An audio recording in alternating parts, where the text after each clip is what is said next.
আসসালামু আলাইকুম। নতুন একটা ভিডিও আপনাদের স্বাগত। আশা করি সবাই ভালো আছেন, সুস্থ আছেন, ভালো থাকবেন। সকালে বাসি কাজ সেরেই আগে কিছুটা মেশিনের কাজ করে নিলাম। অনেক কাজ জমে গিয়েছে, সেই সাথে বাড়ি এখন ঘর তৈরিরও কাজ হচ্ছে। সকালবেলা উঠে এতগুলো নাইটি সেলাই করলাম, সব হাতা লাগানো, নিচে কেটে সেলাই করা, কেননা এরপর মিস্ত্রি চলে আসলে আর হবে না। এই কাজ করতে করতে উঠে গিয়েছে, আবার জামার এই লুঙ্গিটা সেলাই করে দিতে হলো।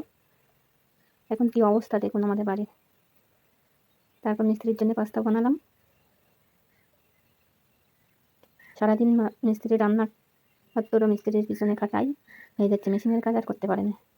পানিতে কি অবস্থা হচ্ছে দেখুন। আজ আমাদের বেশ ঢালাই হচ্ছে, মানে সেপটিকের বেশ ঢালাই হচ্ছে। দেখুন নাজেহাল অবস্থা।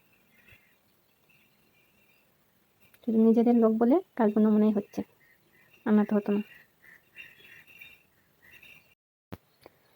কথাই বলে না, নিজের ঘরে থাকা না কষ্ট আছে, তো সত্যিই কষ্ট।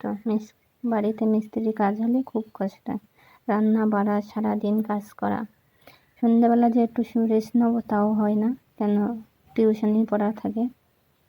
সবাই ভালো থাকবেন, সুস্থ থাকবেন, আর দোয়া করবেন যেন ভালোভাবে আমাদের কাজটা হয়। আল্লাহ হাফেজ।